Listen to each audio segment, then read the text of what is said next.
ശബരിമല സ്വർണ്ണക്കൊള്ളയിൽ CPM-മായി ബന്ധപ്പെട്ട പല നേതാക്കന്മാരും അറസ്റ്റിലായതും അതുപോലെ തന്നെ അവരെല്ലാം പുറത്തുള്ള പലരും സംശയത്തിൻ്റെ നിഴലിലായതെല്ലാം നമുക്ക് ഓർമ്മയുണ്ട്. അതുകൊണ്ട് തന്നെ ഈ കഴിഞ്ഞുപോയ നിയമസഭാ തെരഞ്ഞെടുപ്പിൽ പിണറായി വിജയൻ്റെ തോൽവിക്ക് കാരണമായ ഘടകങ്ങളിൽ പ്രധാനപ്പെട്ട ഒന്ന് തന്നെയായിരുന്നു ശബരിമല സ്വർണ്ണക്കൊള്ള എന്ന കാര്യത്തിൽ സംശയമൊന്നുമില്ല. 2018 ശബരിമലയിലെ സ്ത്രീ പ്രവേശനവുമായി ബന്ധപ്പെട്ടുണ്ടായ വിവാദത്തിനേക്കാൾ ആ സമയത്തുണ്ടായ ജനവികാരത്തിനേക്കാൾ അപ്പുറമായിരുന്നു ശബരിമല സ്വർണ്ണക്കൊള്ള സമയത്തുണ്ടായ ഈ ജനവികാരം. അതായത് ശബരിമലയിൽ അയ്യപ്പ ഭക്തർക്കെതിരെ പോലീസ് നടപടി ഉണ്ടായപ്പോൾ പോലും ഇല്ലാതിരുന്ന ഒരു ജനവികാരം ഈ ശബരിമല ശ്രീകോവിലിലെ സ്വർണം അടിച്ചു മാറ്റാനായി ശ്രമിച്ചതും അതുപോലെ തന്നെ അടിച്ചു മാറ്റിക്കൊണ്ട് പോയതും അതിന് ഉന്നത CPM പ്രവർത്തകരുടെ അല്ലെങ്കിൽ CPM നേതാക്കന്മാരുടെ പങ്കും ഒക്കെ പുറത്തു വന്നപ്പോൾ അതിശക്തമായ ഒരു ജനവികാരം സർക്കാരിനെതിരെ ഉണ്ടായി എന്ന കാര്യത്തിൽ തർക്കമൊന്നുമില്ല. കാരണം ശബരിമല എന്ന് പറഞ്ഞാൽ ലക്ഷോപലക്ഷം ജനങ്ങളുടെ അല്ലെങ്കിൽ ഭക്തരുടെ മനസ്സിലുള്ള ഒരു ക്ഷേത്രമാണ്. പൊന്നുകൊണ്ട് നിർമ്മിച്ച ശ്രീകോവിലാണ്, മുഴുവൻ സ്വർണം കൊണ്ട് നിർമ്മിച്ച ശ്രീകോവിലാണ്. ആ ശ്രീകോവിലിൽ നിന്നാണ് സ്വർണം അടിച്ചു മാറ്റിയിരിക്കുന്നത്, അതും പകൽ വെളിച്ചത്തിൽ അധികാരികളുടെ പിന്തുണയോടുകൂടി എന്നുള്ളതാണ് ജനങ്ങളെ ഞെട്ടിച്ചത്. അതായത് സ്വർണം പൂശിയ കട്ടളപ്പാളികൾ അതോടൊപ്പം തന്നെ ദ്വാരപാലക ശില്പങ്ങൾ ഇതെല്ലാം കൊണ്ടുപോകുന്നു, അതിലുള്ള സ്വർണം ഉരുക്കിയെടുക്കുന്നു, അതിനുശേഷം സ്വർണം ഇലക്ട്രോപ്ലേറ്റ് ചെയ്ത് കൊണ്ട് തിരികെ വെക്കുന്നു. ഇതാണ് നടന്നുകൊണ്ടിരുന്നത്. ഇതിനിയും വർഷങ്ങളായി നടക്കേണ്ടതായിരുന്നു. ഈ ശബരിമലയിലെ ശ്രീകോവിലിൻ്റെ മറ്റു ഭാഗങ്ങളെക്കാൾ കൂടുതൽ അളവിൽ സ്വർണം മേൽക്കൂര പോലെയുള്ള ഭാഗങ്ങളിലുണ്ട്. അതുകൊണ്ട് തന്നെ മേൽക്കൂരയിലുള്ള സ്വർണ്ണമടക്കം അടിച്ചു മാറ്റാനുള്ള പല പദ്ധതികളും ഈ സംഘത്തിനുണ്ടായിരുന്നു എന്ന് വ്യക്തമാണ്. പക്ഷെ പിടിക്കപ്പെട്ടു. അപ്പോൾ തന്നെ സ്വർണം ഏതാണ്ട് കുറച്ചൊക്കെ നഷ്ടമായിരുന്നു. അതാണ് ഇപ്പോൾ സർക്കാരിനെതിരെ പോലും വലിയ ജനവികാരമായി മാറിയത്. അങ്ങനെ ശബരിമല സ്വർണ്ണക്കൊള്ള കേസിലുള്ള അന്വേഷണമൊക്കെ പുരോഗമിക്കുകയാണ്. ഹൈക്കോടതിയുടെ നേതൃത്വത്തിൽ പ്രത്യേക അന്വേഷണ സംഘം അത് അന്വേഷിച്ചു കൊണ്ടിരിക്കുകയുമാണ്. എന്തായാലും ശബരിമലയിലെ സ്വർണ്ണക്കൊള്ള എന്നത് തീരാ കളങ്കം വരുത്തി വെച്ചിരിക്കുകയാണ് ദേവസ്വം ബോർഡിനും അതുപോലെ തന്നെ സർക്കാരിനും.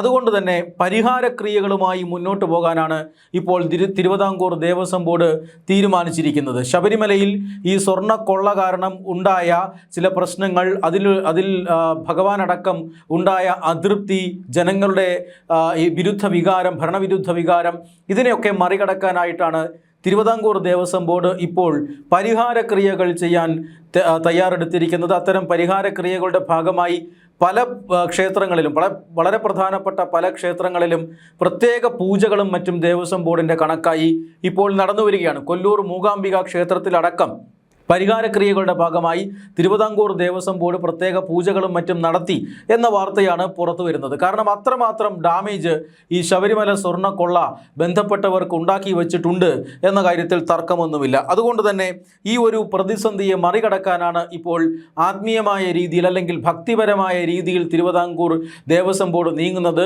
മിക്ക ക്ഷേത്രങ്ങളിലും നിരവധി പ്രധാനപ്പെട്ട ക്ഷേത്രങ്ങളിലും ഇപ്പോൾ ഇതുമായി ബന്ധപ്പെട്ട പരിഹാരക്രിയകൾ നടക്കുകയാണ്. സ്വർണ്ണക്കൊള്ളയ്ക്ക് പുറമെ മറ്റ് പല വിഷയങ്ങളും അല്ലെങ്കിൽ മറ്റു പല തട്ടിപ്പുകളും ശബരിമലയുമായി ബന്ധപ്പെട്ട് നടന്നിട്ടുണ്ടെന്നും അതിൽ പലതും പുറത്തു വന്നിട്ടുണ്ടെന്നും പലതും പുറത്തു വരാനുണ്ടെന്നും സൂചിപ്പിക്കുന്ന വാർത്തകളാണ് ഇപ്പോൾ പുറത്തു വരുന്നത്. അതായത് ശബരിമലയിലേക്ക് വാങ്ങിയ നെയ്യിൻ്റെ ഗുണനിലവാരം, ആ ഗുണനിലവാരം കുറഞ്ഞ നെയ്യ് ഉപയോഗിച്ചുകൊണ്ട് കോടികൾ തട്ടിക്കുന്നു, ഇതൊക്കെ സംബന്ധിക്കുന്ന വാർത്തകൾ ഇപ്പോൾ പുറത്തു വരികയാണ്. ആ കേസിൽ കൂടി ശബരിമല ദേവസ്വം ബോർഡ് മുൻ പ്രസിഡന്റ് PS പ്രശാന്തും അതോടൊപ്പം തന്നെ ബോർഡ് അംഗം അജികുമാറും എല്ലാം ഒരിക്കൽ കൂടി അറസ്റ്റിലാകുന്ന സാഹചര്യമാണ്. അവർ ആ കേസിൽ കൂടി പ്രതി ചേർത്തിട്ടുണ്ട്. നേരത്തെ തന്നെ സ്വർണ്ണക്കൊള്ള കേസിൽ ദേവസ്വം ബോർഡ് മുൻ പ്രസിഡന്റ് PS പ്രശാന്തിനെ അറസ്റ്റ് ചെയ്തിരുന്നു. അവർ റിമാൻഡിലാക്കപ്പെട്ടിരുന്നു.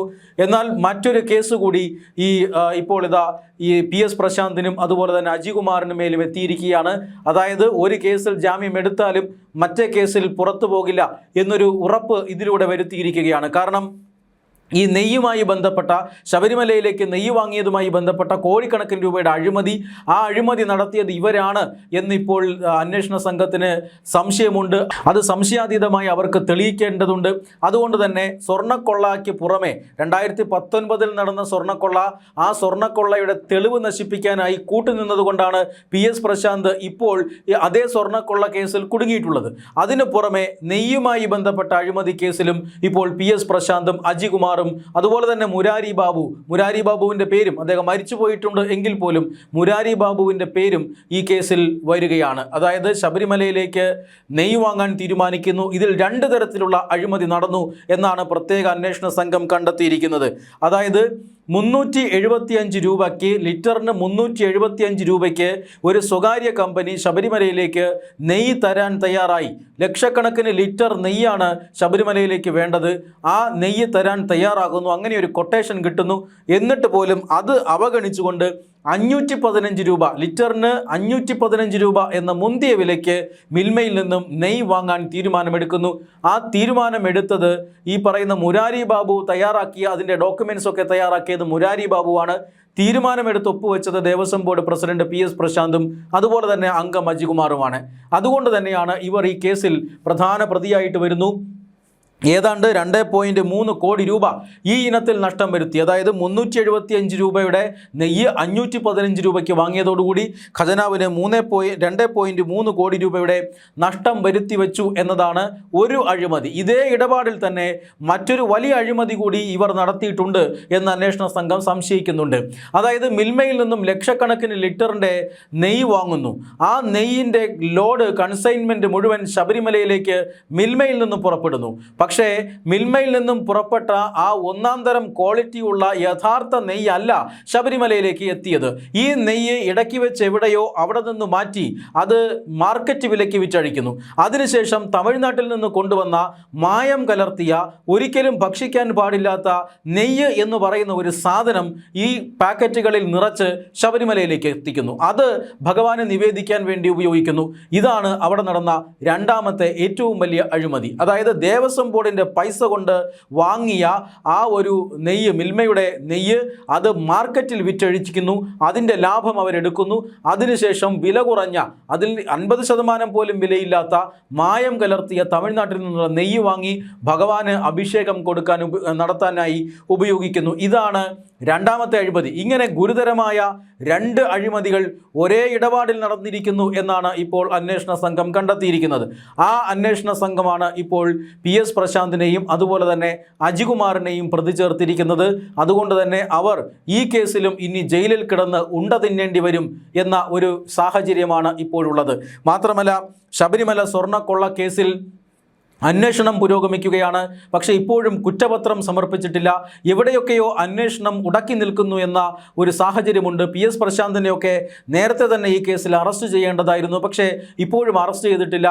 അറസ്റ്റിലായ പ്രതികളൊക്കെ സ്വാഭാവിക ജാമ്യം കിട്ടി പുറത്തിറങ്ങിപ്പോയിരിക്കുന്നു. തന്ത്രിയെ ഈ കേസിൽ ഉൾപ്പെടുത്താനുള്ള പല ശ്രമങ്ങളും നടക്കുന്നു.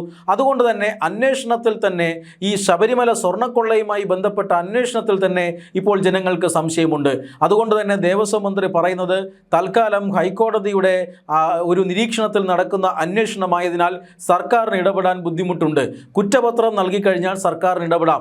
കുറ്റപത്രം നൽകിയതിന് ശേഷം ഈ അന്വേഷണത്തെക്കുറിച്ച് വിശദമായി പരിശോധിക്കുമെന്നും ആ അന്വേഷണം തൃപ്തികരമല്ല എങ്കിൽ പുതിയ അന്വേഷണം പ്രഖ്യാപിക്കുമെന്നും K മുരളീധരൻ ദേവസ്വം മന്ത്രി പറഞ്ഞിട്ടുണ്ട്. എന്ന് പറഞ്ഞാൽ ഏതെങ്കിലും തരത്തിലുള്ള രാഷ്ട്രീയ സ്വാധീനം ഉപയോഗിച്ച് ഈ അന്വേഷണത്തിൽ നിന്ന് രക്ഷപ്പെട്ടാൽ അവരെ ആരെയും വെറുതെ വിടില്ല എന്നാണ് ദേവസ്വം മന്ത്രി ഇപ്പോൾ പരസ്യമായി തന്നെ പ്രഖ്യാപിച്ചിരിക്കുന്നത്. ഈ സാഹചര്യത്തിലാണ് ദേവസ്വം ബോർഡും അതുപോലെ തന്നെ ദേവസ്വം വകുപ്പും തമ്മിലും ഇപ്പോൾ സ്വരച്ചേർച്ചയില്ലായ്മയുണ്ട്. പല വിഷയങ്ങളിലും ദേവസ്വം ബോർഡിനെ മന്ത്രി തന്നെ നേരിട്ട് വിമർശിച്ചിട്ടുണ്ട്. ഈ സാഹചര്യത്തിലാണ് ഇപ്പോൾ തിരുവിതാംകൂർ ദേവസ്വം ബോർഡ് ശബരിമലയുമായി ബന്ധപ്പെട്ട് വന്നിട്ടുള്ള, അല്ലെങ്കിൽ ശബരിമല സ്വർണ്ണക്കൊള്ളയുമായി ബന്ധപ്പെട്ട് വന്നിട്ടുള്ള എല്ലാവിധ പ്രശ്നങ്ങൾക്കും പരിഹാരക്രിയകളുമായി ഇപ്പോൾ ദേവസ്വം ബോർഡ് തുടങ്ങിയിട്ടുണ്ട്. പരിഹാരക്രിയകൾ എല്ലാ ക്ഷേത്രങ്ങളിലും, പ്രധാനപ്പെട്ട എല്ലാ ക്ഷേത്രങ്ങളിലും വഴിപാടായി നടത്തിക്കൊണ്ട് ഈ പ്രശ്നം പരിഹരിക്കാനാണ് ഇപ്പോൾ ദേവസ്വം ബോർഡ് ശ്രമിക്കുന്നത്.